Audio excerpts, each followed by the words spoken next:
Good morning, everyone. My name is James Lynch, and this is the Fanatics View Hockey Show. Really appreciate you tuning in. If you guys have any questions, any hockey-related questions, that is, post them in the chat. We'll get to every single one of them. I say will, because I will be joined in a little bit here by Andrew Sztein of the Hockey News, good friend of mine, one of my good buddies who runs one of my favorite hockey pools I do every year. But like I mentioned, a contributor to the Hockey News. We're going to talk all things Ottawa Senators today. They got a big win last night, 8-1 over the St. Louis Blues. If you missed it, we'll get into that game. We'll talk about their early impressions on the season. Andrew knows the Ottawa Senators better than pretty much anyone I know, so wanted to get some insight on how things are looking early in the season. Again, it's still early. I would say that around the 20 game mark is when we can start making some real assessments with certain teams, but certainly want to get Andrew's thoughts on Linus Ullmark re-signing with the club. That was a big move for them. And the Senators' chances of making the playoffs. That's what the title of this video says. I said it before. I think they will make the playoffs. I think they're going to be competitive, and I'm excited to see where they can progress from here. They've got a really fun and young and exciting team. So we're just waiting for Andrew for a little bit. His internet went out. Hopefully he'll get back up, but it's actually good timing for me because I can go over some of the stuff we got here on the channel from last night. Let's have a look. Actually, before we do that, let's quickly go through some of the scores last night.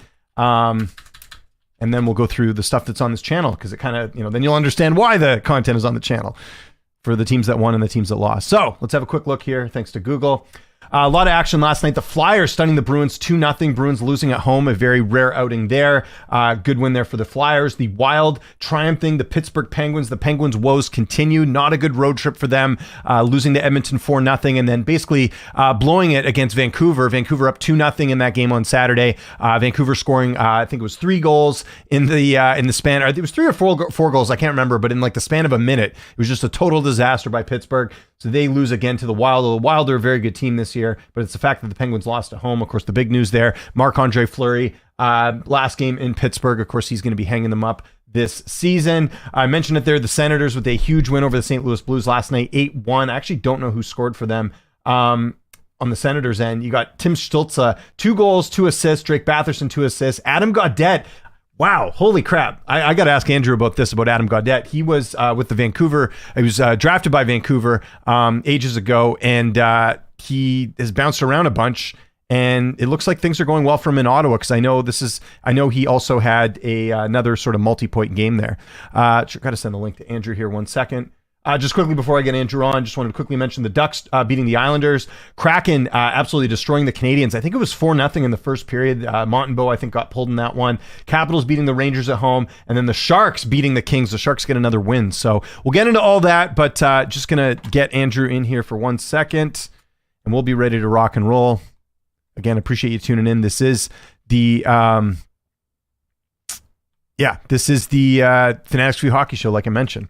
And then just quickly, while we're bringing Andrew in here as he's about to hop in, I'll just show you some of the stuff we got here on the channel. My guy Taylor, look at this. 3 minutes ago, Paul Maurice post-game availability, Bill Zito, the GM of the Panthers, Anton Lundell. So lots of Florida Panthers stuff. Of course, them not playing yesterday, but they played the day before, I think. Yeah, they beat the Sabres 5-2. Man, the Sabres are free-falling like you would expect. And then a lot of Canucks stuff too. Obviously, Canucks losing 4-3 to the Hurricanes on Monday night. Rick Tocchet pretty vocal, calling out Niels Höglander, and will they move Elias Pettersson off the PP1? I think you could argue some of those goals were certainly Pettersson's. Pettersson didn't really help the situation, so there's that as well. What's up, Billy? How you doing, man? We'll get to your questions in a second. If you guys have questions, let us know. Andrew's about to join me here momentarily, and we'll talk all things Ottawa Senators. That's what I'm trying to do every week. I've got guests lined up. We'll try to get guests lined up every week. I think Troy's going to come back on next week. We'll talk about the Blue Jackets. Look about the Jackets last week, destroying the the Leafs, or was it? Yeah, it was the Leafs last week. I'm trying to remember. Columbus Blue Jackets. They've had some good wins, the Blue Jackets. Oh, the Oilers too. They beat the Oilers, mind you. McDavid was out of that game, but yeah, the Blue Jackets winning 6-1. I had some money on the Jackets as underdogs. Doesn't hurt. And it was the Leafs last week. Last Tuesday, actually, them getting that 6-2 win over the Maple Leafs. So, and then the Maple Leafs go out there and beat Winnipeg. So it's been a very unpredictable season, guys, with some of the performances from each team's. Some teams obviously exceeding expectations, others, not looking so good. So there we go. Just waiting for Andrew. Just going to see if he has any issues with the link here.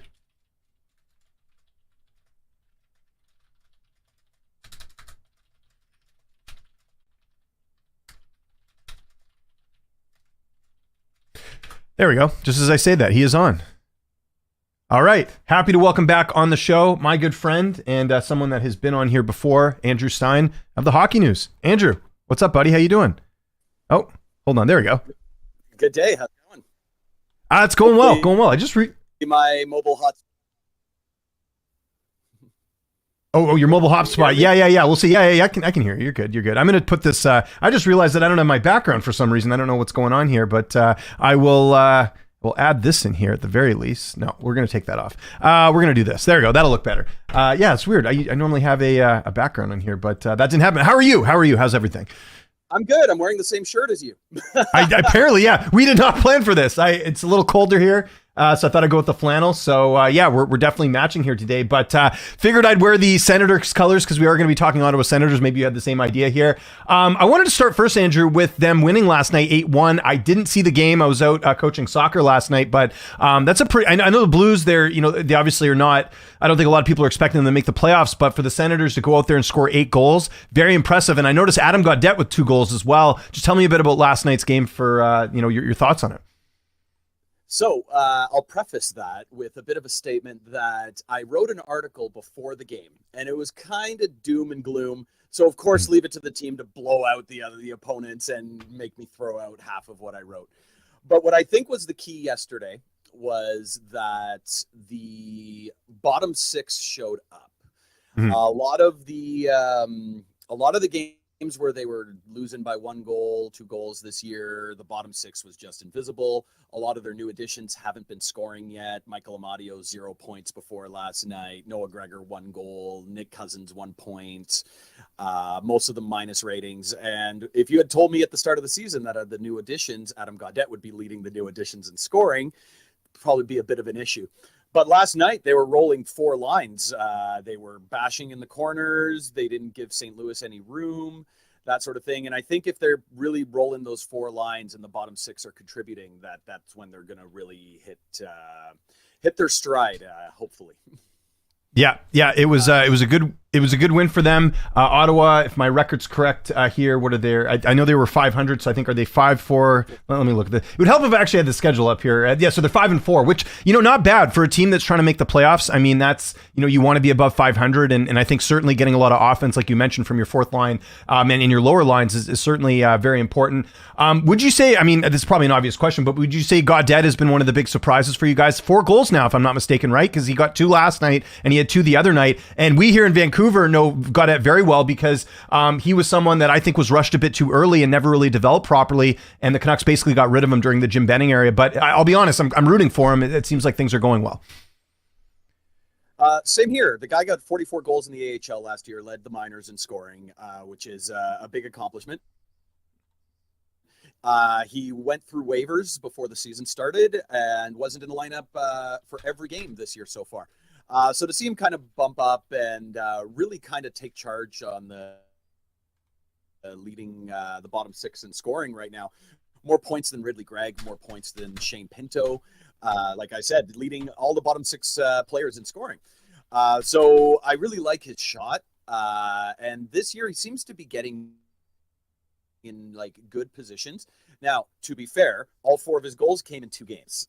So it hasn't been that level of consistency just yet. But that's not necessarily what you need, especially when this team has shown they can score in bunches. Already twice this season, they've put up a touchdown plus a 2-point conversion on the opposition. So at the very least, offense is not a concern. But depth scoring is, and Gaudette's really helping to contribute to that and mitigate that issue.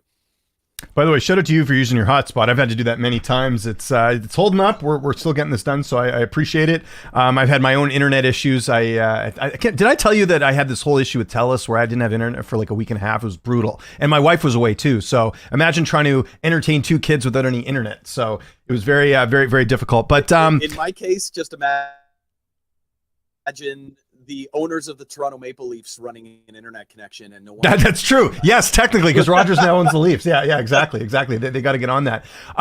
One other thing I wanted to talk about, I sort of prefaced it off the top. How big was it getting Linus Ullmark signed? That was one of the big things with the trade.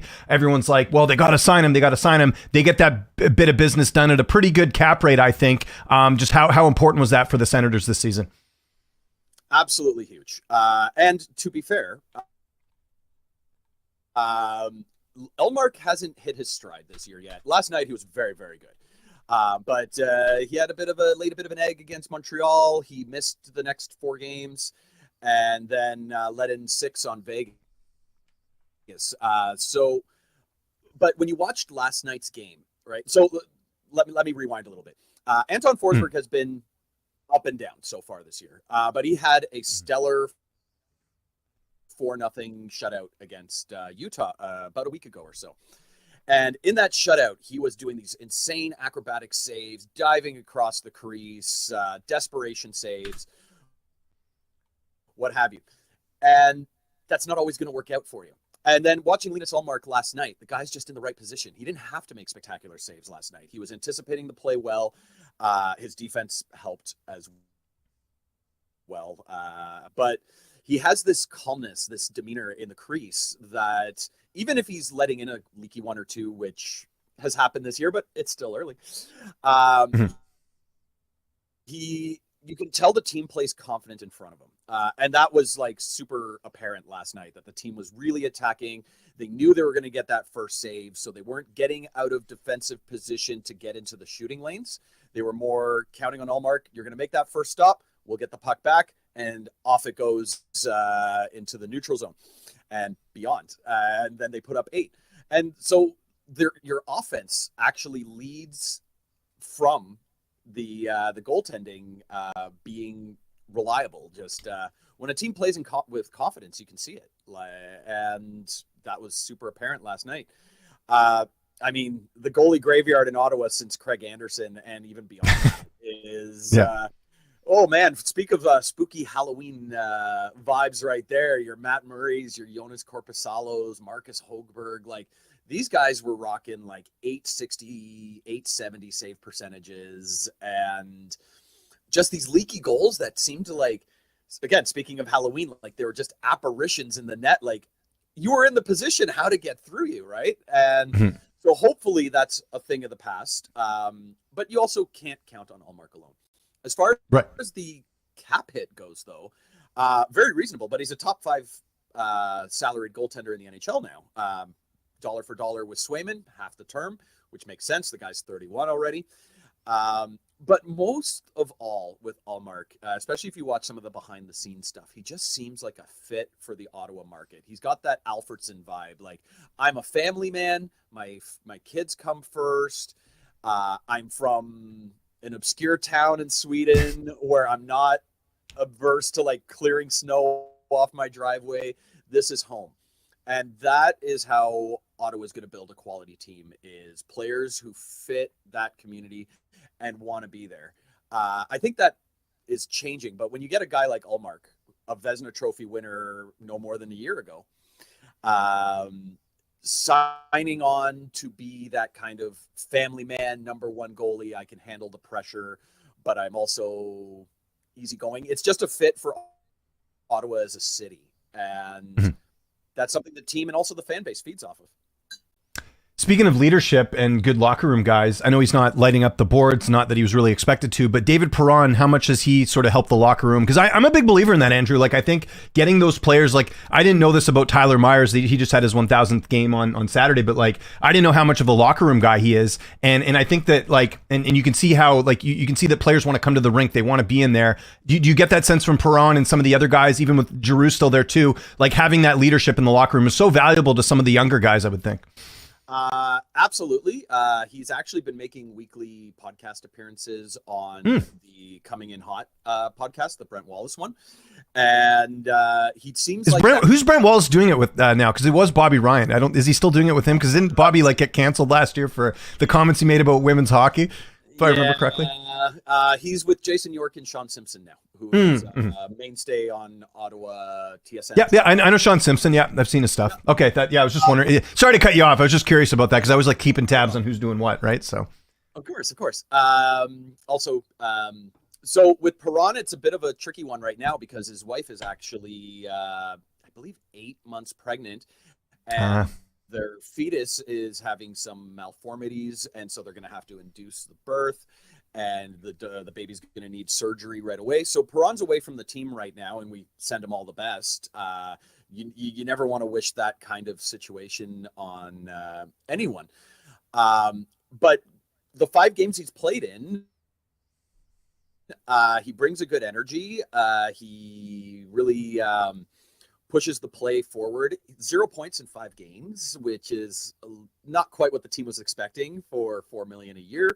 But again, when you've got this stuff going on in the background, you can kind of forgive that stuff, and you just hope that he's doing well and everything turns out okay, and that him and his wife are healthy with a new healthy baby. And you know what? Situations like that, like adversity in your personal life, can really reflect well on the ice when you get back. Look at Craig Anderson a few years ago when his wife had cancer. He came back, got a shutout, and that was the year the Sens went on the run. Obviously, that's not the priority for Perron or anybody who has them in their minds right now. But you've seen it over and over again. When players overcome some kind of adversity, it can really pay dividends on the ice down the road. So we talked about surprises for Ottawa. Has there been anyone that I mean, again, they've like for the 5-4 record for what Ottawa's trying to achieve, which is get in the playoffs, is a good start. Has there been any disappointments for you that you've noticed on the team, guys that maybe aren't living up to those expectations? And I will preface this by saying it's still early. Let's wait till the 20 game mark before we get really panicky. It's early, but I can tell you in the last 7 years, it gets late real early in Ottawa, right? You go on these extended streaks early in the season and you're out of it. And by American Thanksgiving, you're like, why do I even bother tuning in? And, not what you want to say on a hockey show, right? You want to keep interest high. But it's sometimes tough that way. In terms of disappointments, maybe some of the defensive play still hasn't been quite sorted out. Injuries are still a thing with Ottawa, like more than their share. Arden Zub's only played 3 games, which has put Travis Hamonic on the top pair, which is not where he should be at this point. Oh no, he wasn't even top pair when Vancouver was, because like even in Vancouver he wasn't top pair. Like he was like our third option, and that was when Vancouver was terrible. Yeah, so that's a little different because what I think Ottawa's really trying to do is create chemistry with pairings, right? So Ottawa traded Jacob Chychrun for Nick Jensen last year, and he's been an awesome fit with Thomas Chabot. Nice. Okay. Nick Jensen actually has more points than Jacob Chychrun, 5-4. And he's had some really nice offensive zone plays, and he complements Chabot well, so you don't want to split them up. The bottom pair should be Clevin and Hamonic or Jacob Bernard-Docker. And because these kids are kind of feeling their way in the NHL, you don't really want to put Jacob Bernard-Docker on the top pair where he's up against the Austin Matthewses and Elias Petterssons and David Pasternaks of the world.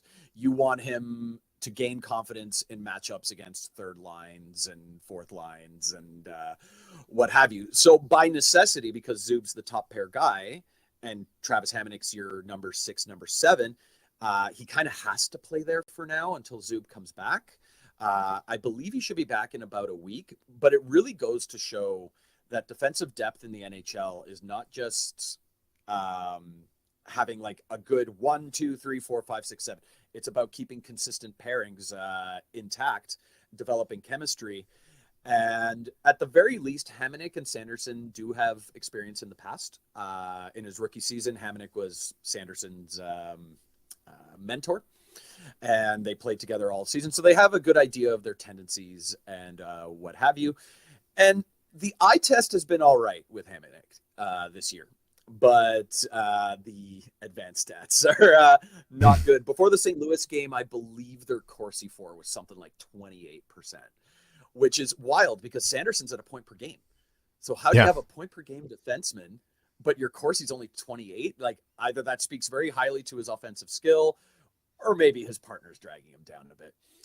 So honestly, the biggest disappointment is I think the injury bug's still a thing. Josh Norris has been healthy, which has been a boon for the team. He's at a near point per game, playing well. But Sens fans are going to cringe every time he takes a hit for the rest of the season until he shows he can stay healthy. Shane Pinto has been a bit of a disappointment. 3 points in 6 games, and I didn't have to look that up. And he's now out week to week, right? And Ottawa is at their strongest when they have their top 3 centers in place: Stützle, Norris, Pinto. And in the past, like 4 seasons, I think they've only had somewhere in the neighborhood of 35, 40 games with all three of them in the lineup. That's in like 3 whole seasons. And here we are again, where one of them is out.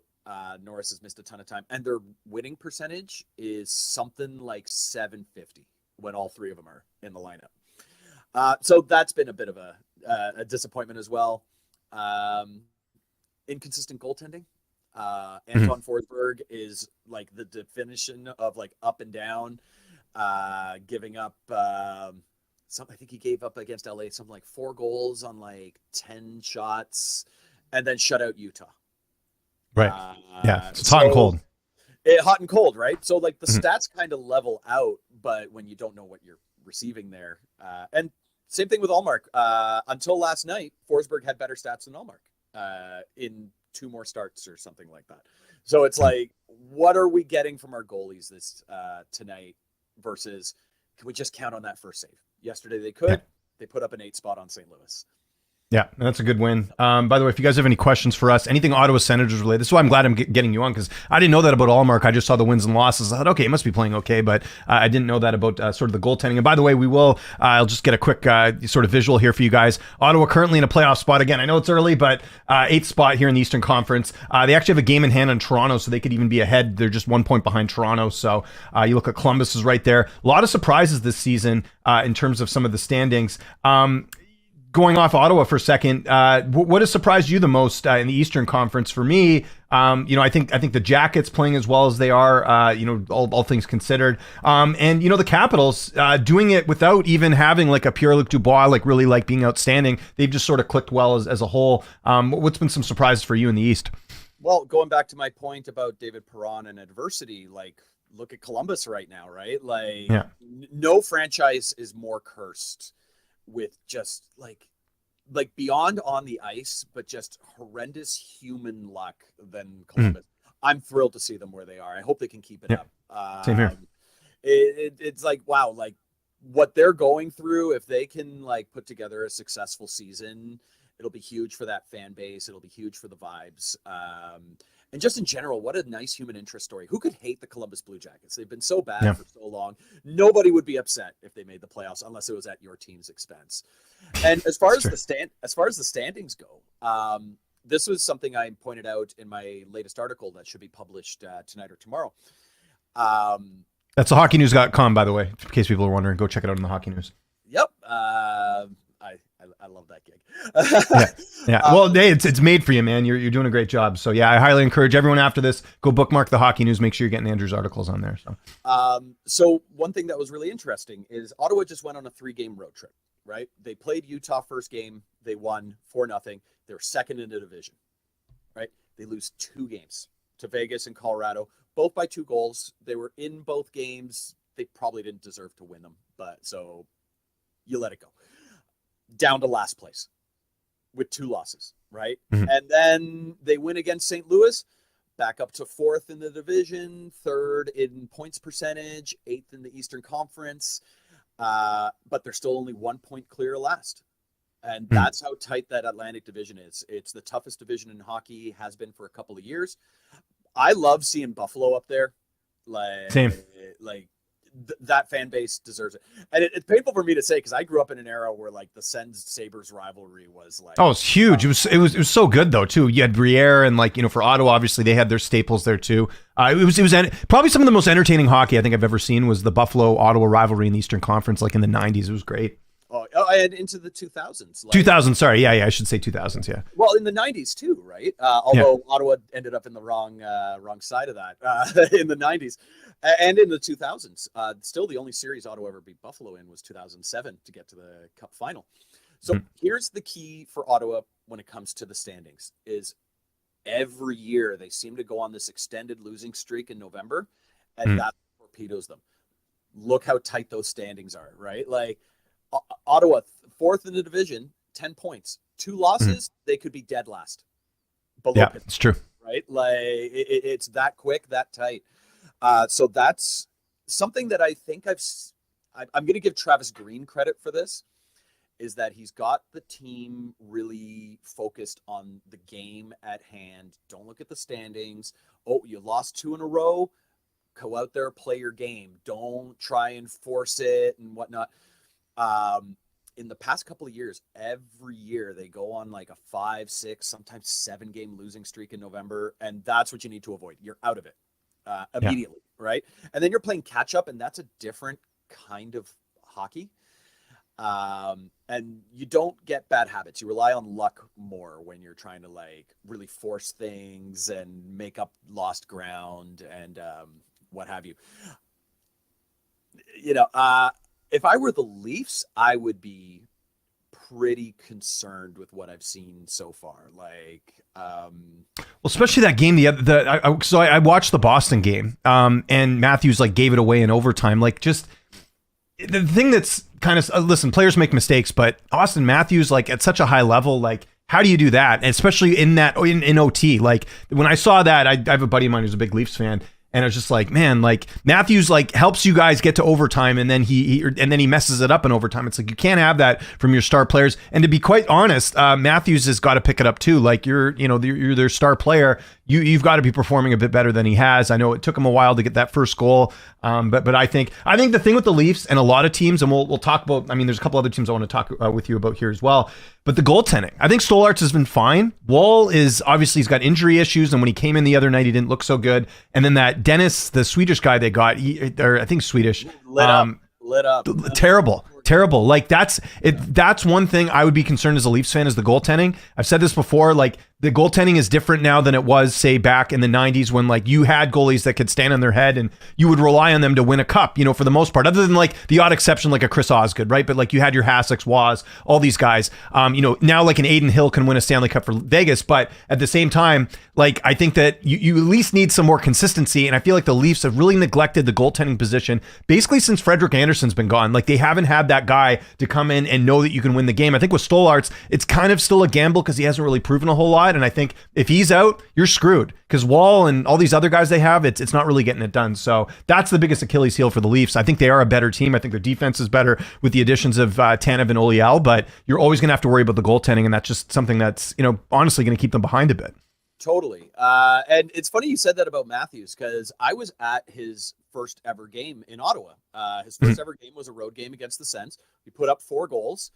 And everyone's like, Austin Matthews, the next phenom, 4 goals. And to be fair, he is the best goal scorer in the NHL right now.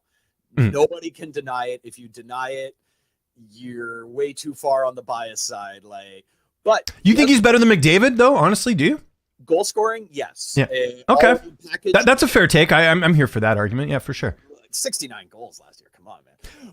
For sure. But I think McDavid, though, the one thing I'll just push back on this just slightly, and trust me, I'm not one to defend McDavid. I don't like the Oilers at all. But just the fact that like McDavid can carry a game, you don't see that too often with Matthews. I understand what you're saying stats wise, but I think with McDavid, he can almost lift a team up. Like look at how they folded like a bunch of chairs the other night against Columbus when McDavid was out. I think it just shows how important he is. I don't know. That's just my 2 cents on that. But. Oh, totally. Leadership. Yeah. I think McDavid's got it over Matthews hands down. Like look at the Matthews face, but.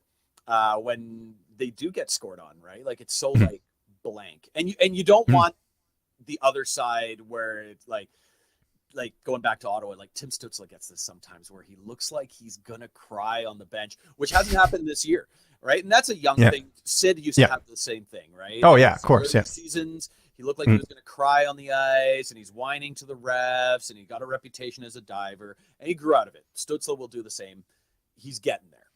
But going back to the Matthews thing, he scored 4 goals in that game, his first ever game that I was at. He got burned in overtime on defensive coverage, and the Sens won that game 5-4. No one remembers that part because Austin Matthews scored 4 goals. That's like the only Sens Leafs game I think I've ever been to where both fan bases left real happy that night. And the Leafs were coming off a brutal last place season too. So just to see you got a new star, 4 goals in first ever game, like that was big. I remember even Craig Anderson went like, "Hey, Austin Matthews, can you sign my goalie stick after the game?" Oh, really? Oh, wow. Okay. There you go. If you're the goalie that he put up a 4 spot on, have a sense of humor about it, right? Yeah. But yeah, going back to the Leafs a little bit, I think their biggest problem is they've doubled down on we're going to overpay our superstars, and Yeah. we don't have the room to build around them. Yeah. And so this year they kind of went a little better on their defense in terms of depth, but they don't have a number one D. Like Morgan Riley's the closest. Yeah. But I think he'd be a 2 or 3 on another team, to be honest. Like, you know, I think Yeah. the Leafs are a real contender, but in that kind of on paper thing, you need to show it, you know? Chris Tanev was a good addition. OEL was a good addition, but these are 4 or 5 guys that you have in your top 4. And how do you bring in anybody else, right? Like Austin Matthews, $13.5 million. They've got 3 players making over $11 million. Compared to the Sens, their highest paid player is currently, I believe, Tim Stützle at 8.3. Right? Yeah. You got Brady Tkachuk locked in at 8.25. You got Shabbat at 8, which is probably an overpayment for him. You got Ullmark at 8.25, which you need a goalie.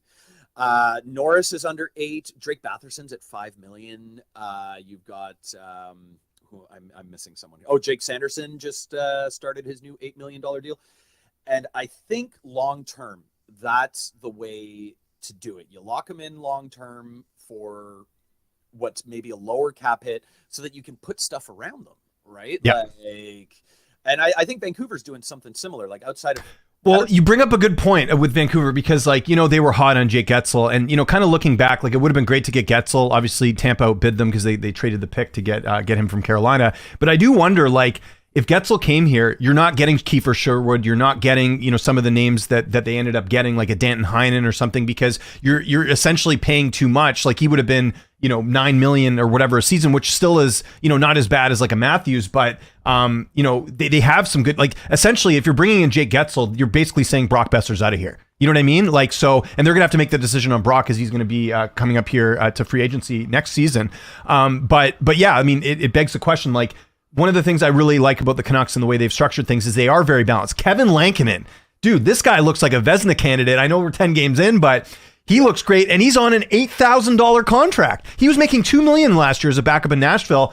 Alvin played the long game with them, said, no, we're going to wait off. We're going to wait off. I mean, I don't think the Canucks are anywhere near what they'd be. We'll look at them in a second, but Lankinen, like, again, these teams that are good with the cap, even Daniel Sprong, who they got as like basically like an 800,000 pickup, it's all, you know, it's cap gymnastics, and I think you're right.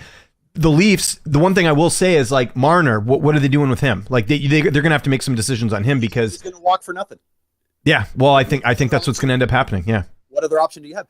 But that's the interesting thing about the NHL, and I think the online discourse and a lot of fans haven't wrapped their mind around this. And we've been in the salary cap era for over 20 years now.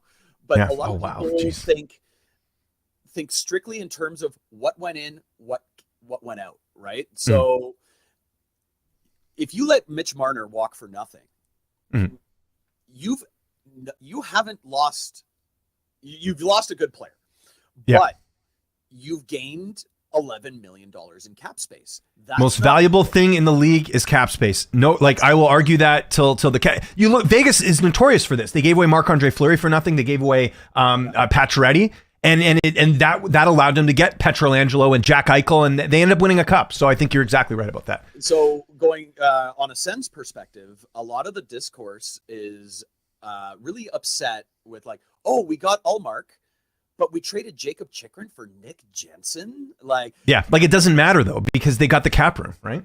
Because Chychrun's going to be, he has to resign, right? I think. So he's a UFA or RFA. I can't remember which. He's a free agent at the end of the year, and he's going to get I'll look it up.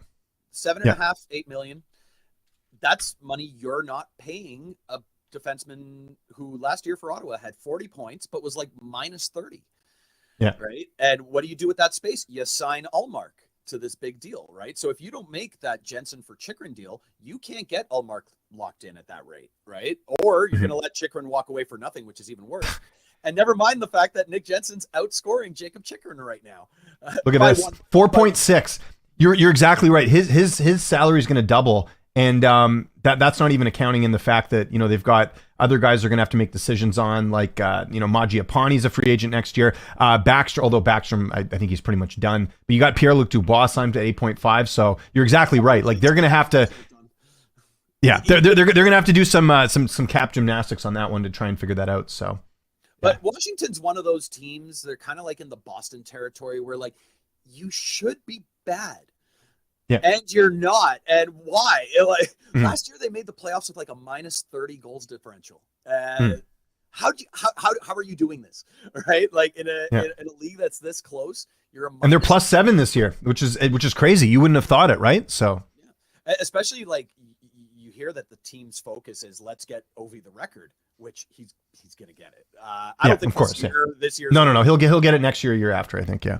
But like that's kind of the impression I was getting is like this team is built to get Ovi the record. It is not built to be a true contender.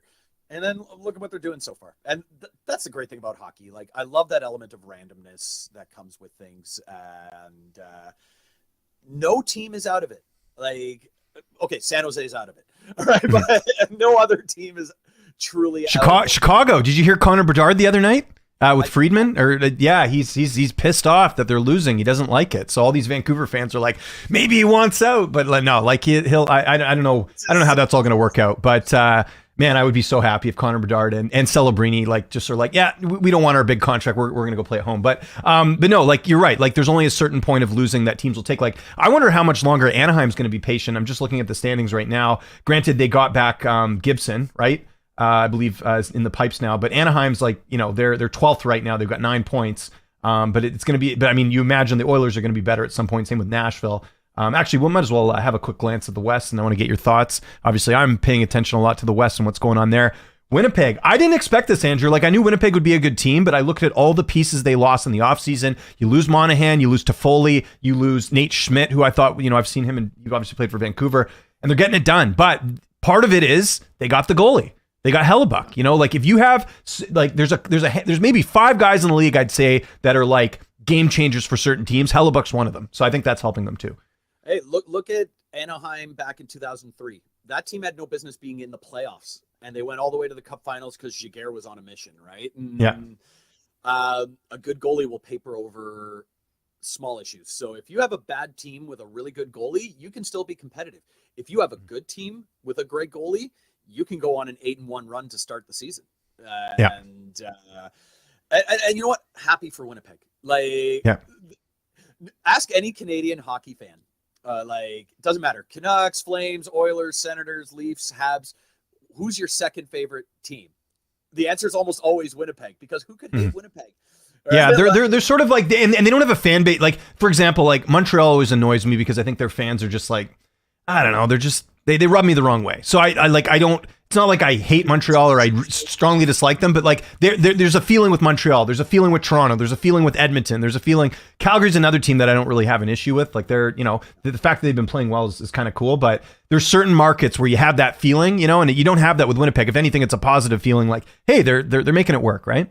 And Ottawa has that because people hate the federal government and they apply that to the franchise. So it's like, that's what Ottawa's known for, is federal government stuff, right? And people aren't generally happy with the federal government, but this isn't a politics podcast, so we'll move on from that. Another day. But yeah, just looking at the West, I mean, not the only, I mean, Minnesota's another bit of a surprise. Like they didn't really do much in the offseason, but you know what it is too?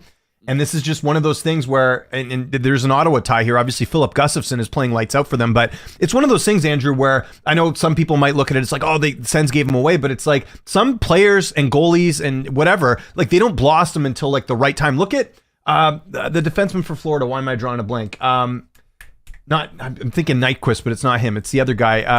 Forsling, Gustav Forsling. Canucks traded him to Chicago, then he goes to Carolina, then he goes to Florida, and now he's like looks like a Norris Trophy guy with Florida. Like sometimes it just takes time to develop. Long story short, I think that's a big reason why Minnesota's doing really well is the goaltending. Gustafson looks legit, and his numbers are backing that up. What do you think of that? Which is a bit of a bummer to think about, especially since Ottawa's had all these goaltending issues, but it wouldn't have happened here, right? Yeah, that's exactly it. Yeah. They were a hodgepodge defensively, tons of injuries. They didn't have defensive structure until late last season when Jacques Martin was finally kind of getting them to play the right way. And I think Travis Green has picked up the ball and kind of ran with that so far. There's still hiccups, but no team is perfect defensively. But look, like Minnesota for their entire existence has had this identity of defense first, We're going to make it real hard for you to get set up in our zone, and we're going to outweight you. And that's been their mantra for their entire existence. Maybe just recently they've kind of, broken out of that, and it's like kind of maybe a little more central. Like we have some good offensive weapons, right? But you look back 15 years ago, it was Marian Gaborik and then 11 other fourth liners, right? Like, it's true, yeah. But hey, it got them there in 2003.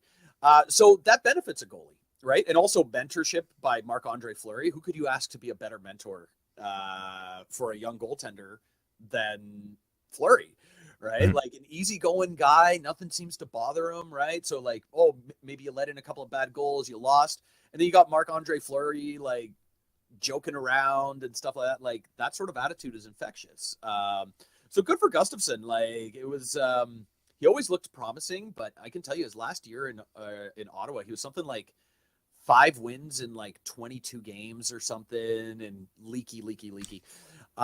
So sometimes it doesn't work out in one place and it will in another. And it goes both ways, right? Every team has reclamation projects who have broken out, and other teams have, players who were supposed to make a huge difference and have flamed out. Like, look at Nashville.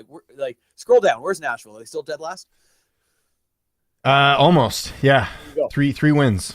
And everybody was like, they got Saros signed. They brought in Stamkos. They brought in Marchessault.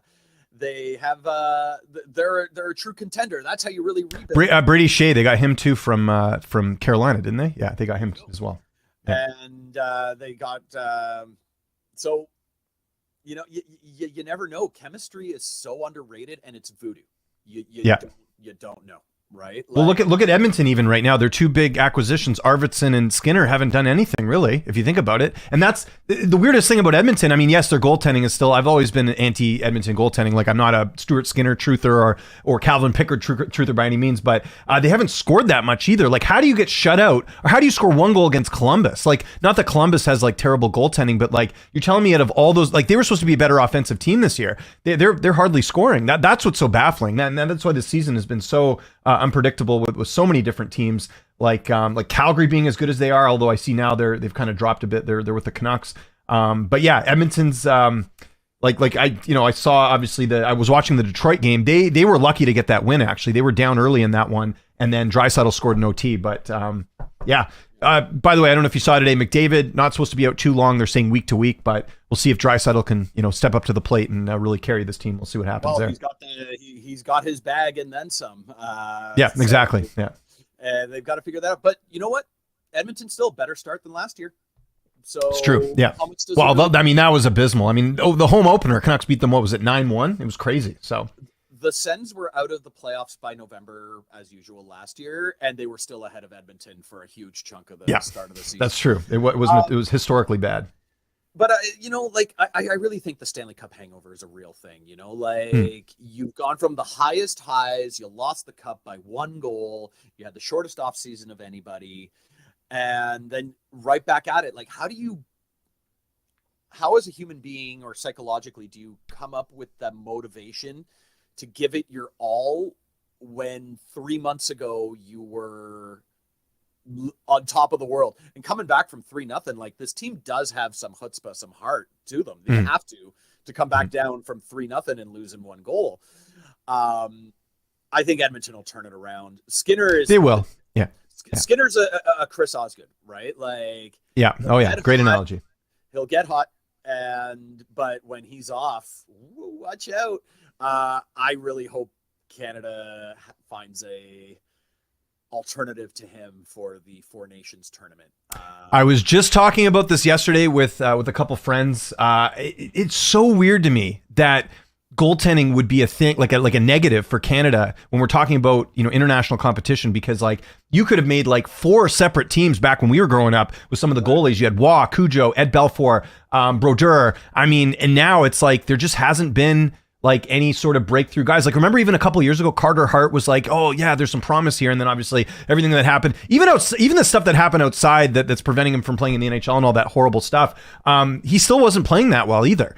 I had someone yesterday being like, "Oh, it's going to be Binnington." I don't know. I think Aiden Hill might be the fast track right now. If you look at consistency and numbers and stuff, I think it might end up being Hill, but we'll see. But yeah, or Skinner. Yeah. My dark horse, Montembeault out of Montreal.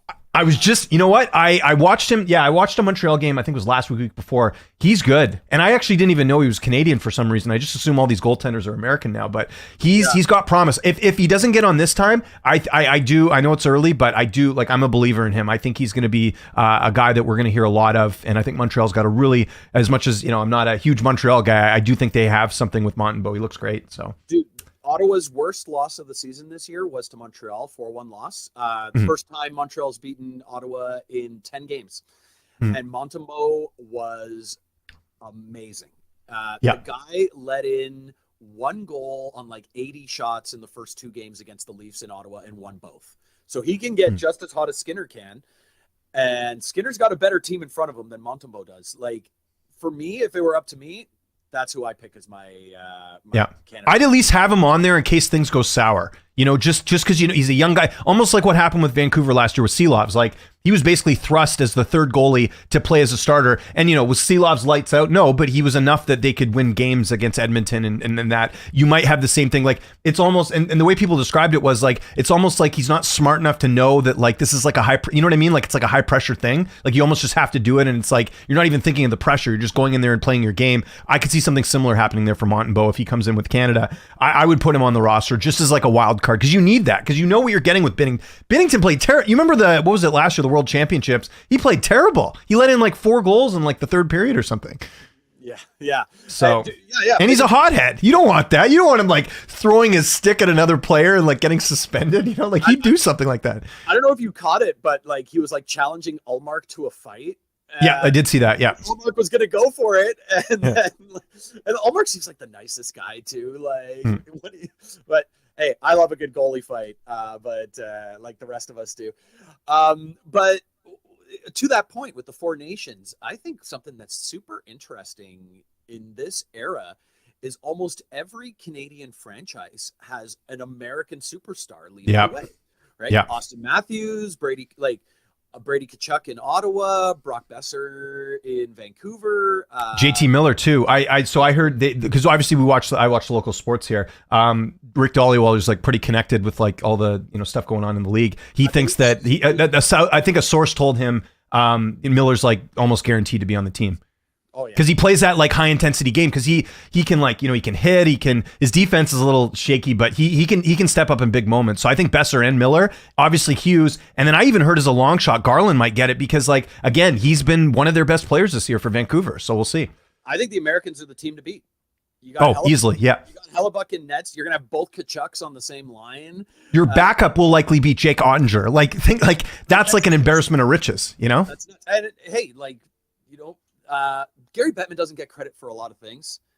I think you can give him some credit on this. Big time. Yeah, I'm excited. I'm going to be watching. The game has grown in the U.S. in an exponential way in our lifetimes that I never thought would happen. Right? Now, can we get another Eastern team that isn't in Florida in the Stanley Cup Finals now? That would be great.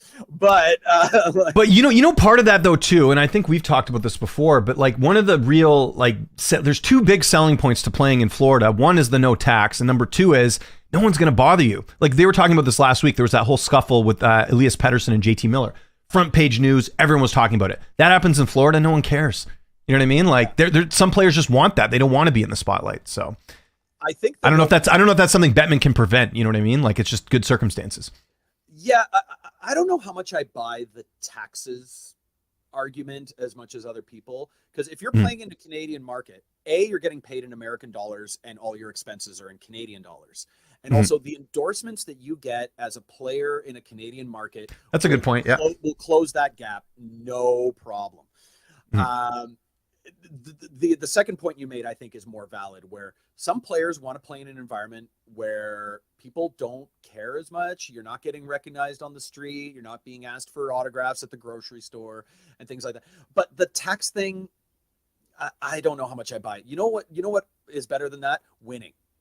Yeah, right? That's true. Players want to play in a winning program, and that's more key. And if anything, like you said, the anonymity is a big thing. I think the reason Toronto has to pay Austin Matthews and Mitch Marner and William Nylander and John Tavares, because you're paying for the pressure part of it too. Yeah, the pressure thing. Like, you cannot go grab a drink in Toronto without getting mobbed if you're one of those guys, and that's something.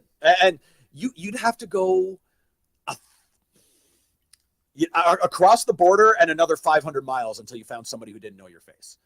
Yeah. And that's something harder to deal with. That if you're making $8 million and you're paying 5% income tax rate on a state, what is that to you? Your family's already set up for the next 3 generations anyway. So, like, yeah, but I mean, players are also. I mean, I look at, here's like even a small example, like Nikita Zadorov. Apparently, the Canucks offer was something like 4.6. He ends up taking 5. That's not a huge difference, but like some of these guys, it's all about the money. They're like, I need to get every penny I can, and the Canucks were just like, we're not paying you that for being a fifth pairing defenseman or whatever. He would have been on the third line, right? So, some players are like that, but I know what you're saying. Like, yeah, I don't think the tax thing is like the only reason, but I think, yeah, and there's just some players that are like that. Paul Kariya never wanted to play in a Canadian market. He could have come to Vancouver. He never did it. Steven Stamkos could have gone to Toronto. He says, no, thanks. I'll stay in this warm weather and not get bombarded by the media all the time. Like, there's certain players, and I don't blame them to a certain degree, And Stamkos did his fair share of winning in Tampa too. And that's exactly that too. I mean, he was with a team that was positioned well. We only got, we'll do maybe like another 5 minutes here. I know we got on here like a tad late, but wanted to ask you a couple other things. So I'm just a couple quick thoughts on the West, and I want to get your thoughts on this. Again, no real surprises here. I think Nashville and Edmonton will pick it up. Poor Utah. They had a good start. I love that contract with Gauthier. I think he's looking amazing. Gunther Gauthier, I always forget how you say it. But their defense is completely, decimated with Marino and Sean Jersey out for the season, basically. They did get Ole Mata yesterday from Detroit. I don't know if you saw that trade. I don't think that's the solution, but it's sort of a plug in the meantime. But I wish Utah well. It seems like things are going well there. The Avs will get some help. Obviously, Nichushkin's going to come back. I know he's in Colorado. I'm not sure when he's going to, but the problem with the Avs though too, same thing we just talked about with, Toronto and some of these other teams. Georgiev, like, what do? You can't even really replace him because they don't have any cap room, So that's another one. I don't see it with Colorado. I don't either. Very top heavy. They've got like a totally anonymous top 6. I am not convinced that Ivan is a real person. That too, like Ed Ward for the Calgary Flames back in the day. This is not a real name. This person does not exist. This is like the mascot just put on the jersey, and I'm being, but no. Like a totally anonymous bottom 6. Their defense outside of Makar, not great, and right now you've got the Matt Murray in Ottawa situation where you've got a fairly well compensated goalie who right now has no confidence and can't stop a beach ball. And but to be fair, they've won 5 in a row. So what the hell do I know?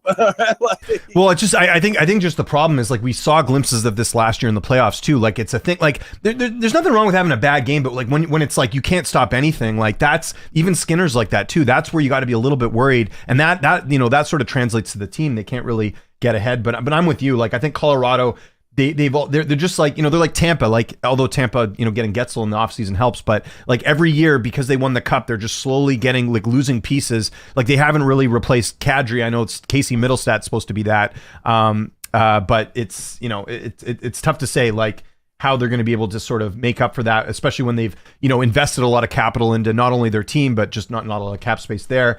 Sorry, go ahead. Looking at these standings, you can already see the dust is starting to settle in the West a little more than it is in the East, right? Where Calgary's dropping like a stone, right? Anaheim didn't have a hope. Nashville looks like they're already out of it, but who knows? It's still early. Chicago, San Jose. Making the playoffs in the West is a 10-team battle. Maybe. Oh yeah, basically, yeah. Scroll back. I think Kings are also questionable. I mean, they're on a good run now, but I got some questions about that team. The Kings got lit up by Ottawa and Toronto. I was at that Leafs game in against the Kings, and Toronto just dummied them. It was like 6-2, and it should have been like 9-2. Like, it was not close. But if you head back to the East, Pittsburgh's in dead last. This is a team with Sidney Crosby, Evgeny Malkin, Chris Letang, Erik Karlsson, and Tristan Jarry has shown he can get it done in the past. So if this team is last, right, like, everybody in the Eastern Conference still has a chance, which is why you can't get on those extended losing streaks. And, well, okay, I will say this because I saw Pittsburgh up close on Saturday. This looks like a team that doesn't know how to play defense. All those goals that the Canucks scored were turnovers or bad defensive plays. I think here it's two things that I think are hurting Pittsburgh a lot. Number one is the fans love Mike Sullivan because he won those cups and all that. He's gone. I mean, he's losing the room. You can just see it. Like on Saturday night, I don't know if you know this, but he kept switching the lines like every shift. Like he was just trying whatever he could. If that's not a sign of a desperate coach, I don't know what is. And then the other thing with Pittsburgh is I don't think they used their cap space properly a couple seasons ago. Dubas, I've always said this, is a little overrated as a GM. I know the Carlson trade was like a big splash. I think that money could have been used elsewhere. If you think of the cap hit they got with that, what they gave up, all that stuff. We talked off the top of the show about like Toronto being too top heavy. I think Pittsburgh's, just as a prime example, you got Cody Glass making $2 million, who's, whatever, he's fine. But you look on the flip side, Vancouver's got, Kiefer Sherwood for cheaper than that, and he's producing more than a Cody Glass. Like you just have too many pieces that aren't living up to their price. And I think that Sullivan's going to probably get fired. And we'll see. I know Jari played well in the minors. I don't know if he's the long-term solution. That was a contract that was signed last year, Andrew. So like we're in year 2 of that. So if he doesn't turn it around, they're tough in between the pipes. And I don't think Nedeljkovic is necessarily the answer either. I think Pittsburgh's overrated. I've said this all along, but we'll see how it goes the rest of the way. Ottawa did the same thing with Korpisalo last year. Big contract for middle of the road goalie. You saw how last year went for them. Look at where Boston is now. They sink or swim with Swayman now. Right? Yeah. Like you can exactly. They played 10 games. He started 2, mm-hmm. and his save percentage is like .850. Like you need to be able to count on your backup these days. Almost everyone has a platoon, even teams with a clear-cut number 1, like Vancouver or Ottawa. Right? You got your Allmarks, your Demkos. You got to have a guy you can count on beyond him, right? Or you're just like it's gone. So Pittsburgh is the Toronto issue, and then add 8 or 9 years to those players on top of that. And I think Crosby, and I hate to say it, but even Crosby, like I watched him the other night, like I didn't really notice him that much. Like I just think that this team is getting older. I know they're trying to keep the band together, but I don't know, man. Like it did not look like a playoff team at all. Like Vancouver was down 2-0 and they were able to get back in it so easily. And it was just, it was just, and I know that's one game, but like, but the night before they lose 4-0 to Edmonton, a team that's struggling to get offense. I was watching that game while DJing at a bar. As I wouldn't expect anything less. That's great. It was a fairly empty bar, so I'm kind of just watching. No, I do the same thing. Yeah. And even when Vancouver was down 2-0, I'm like, Vancouver's playing well. They're not out of this at all. And then it was just bang, bang, bang. Once Pettersson scored, because he hadn't scored at all this season, that was like a big boost. And then Baines getting his first goal was huge, obviously. That before we go quickly, I wanted to go through some hockey picks for tonight, just for the hell of it. We always do this show. I'm going to quickly go through these. We got the Islanders and the Blue Jackets. Blue Jackets plus money at home against the Islanders who lost the other night. I might take a little stab at that. What do you think of that game? I like Columbus in that one. Okay. I think they keep it rolling. They are proving that adversity is motivation. Jets and the Red Wings. I'm always going to ride with the Jets. They're playing lights out right now. Detroit is just another terrible team. I can't do the plus money here. I'm going the Jets in that one. Detroit, another top-heavy team. I think Winnipeg has much better balance, and Hellebuck is better than all 6 of Detroit's goalies combined. Like, I actually could see something of a blowout in this one. Tampa Bay. Minus 115 against the Avs. The Avs, again, very inconsistent. Tampa Bay, legit. They've had a few games, though, that have disappointed me. I might lay a little bit on Tampa Bay tonight, although this also looks like a game I should probably pass on. But I might go Tampa on that one. Looking at these, that's probably the closest call. I would probably put the money on Tampa. Okay, yeah, we're on the same page. Vasilevsky's kind of come back down to earth a bit. I don't assume you saw the Ottawa-Tampa game. Vasilevsky... Highlights, yeah, I saw the highlights, yeah. He let in 5 goals on 30 shots, something like that. Yeah. That is very unlike Vasilevsky, right? Saying that, though, he had one of his worst statistical seasons last year. Now, part of that was the back injury coming back and, trying to get adjusted. But again, we talked about Colorado kind of losing a little bit. I think Vasilevsky, there's maybe not the same guy you've seen before. There's a little bit of crack in the armor there, but that's due to age and injuries and stuff more than anything. And also the team in front of him is getting older. They're beat to hell. That too. Yeah. You got Ryan McDonough back, right? So there we go. I take Tampa in that game, though. Yeah. Calgary and Utah. I'm going to continue to bet against Utah just because they don't have much of a defensive core. And I think that's, they can try and outscore their opponents as much as they can, but you're getting Calgary to even money. I know they're on the road, but Utah looks a little dismantled. Didn't they lose the other night to, they lost to San Jose? Yeah. They're due for a bounce back, but I might, just because you're getting the Flames at even money, I might take a little bit on that. It's one of those games where can both teams lose? Because both are on big skids. But that's just what the doctor ordered for one of these teams. Okay, maybe avoid that one. Yeah, we'll see. Yeah, the Knights should beat the Kings. I mean, the Knights would have to have a pretty, and I know they're on the road. I don't think they played last night. So yeah, Knights, you're getting them under 2-1. The Kings are one of those weird teams where like just they'll win sometimes, and you know what you're gonna get with them. Yeah. I would still take Vegas. Yeah. Now, I know the Canucks are at home. They did not play good the other night. They were lucky. They played one period against Carolina, and granted, that period was enough to even make the game competitive and get a point. People might get mad at me for this. I might take the Devils here, just because the Devils notoriously played Vancouver very well for whatever reason. Them and Philly, I don't know why, but they always seem to do that. And yeah, I just like, if the Canucks look like they did the other night, I think New Jersey can beat them. I might throw a little bit on New Jersey there. We'll see. Vancouver's only lost one game in regulation, and I could see them though, like blowing it in overtime like last game, because they should. If it wasn't for Kevin Lankinen, that would have been like 6-3 or 7-3 Vancouver. Lankinen's going to start again. I'm assuming. I haven't looked at the lines, but Tocchet's going to play the hot hand. But although saying that, Devils goaltending's been a bit iffy too. Like, didn't they have Jake Allen in a couple nights ago and he looked terrible? Also, I find it amusing that the Devils are like categorically. Thank you. Categorically ranked as a top contender. Like, they missed the playoffs last year. Well, they didn't have goaltending though, and Jack Hughes was out for part of the season, so I can understand that. But yes, I agree with you that maybe getting a little overrated there. Overrated. They're a good team. Don't get me wrong, right? But like, there's still holes in that lineup that can be exploited. And Markstrom, as a Canucks fan, like, he can be real up and down too. So it's which goalie shows up tonight. You know what? I'm going to do what you don't have the guts to do. I'm taking Vancouver in this one.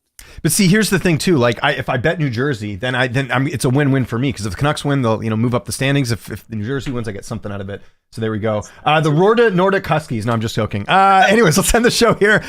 Thanks for coming on, man. We'll get you on here probably in a few months or something. I can't believe we just did an hour here. Just flew by.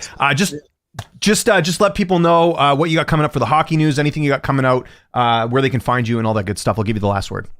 You can find me on Twitter, because I refuse to call it X, at Sztein Creative, SZTEIN CREATIVE. I have an article on the hockey news coming out about what is the Ottawa Senators' identity after 10 games. Some positives, some negatives, and some disturbing similarities between seasons past. If you want to know what those are, you'll have to go over to the Hockey News Ottawa page, which is run by the excellent Steve Warren, who has also a great podcast called Sens Nation. He's my editor. And so you can find me over at the Hockey News, and you can follow me on Instagram, my hockey and DJ exploits at DJ Frankenstein. And James,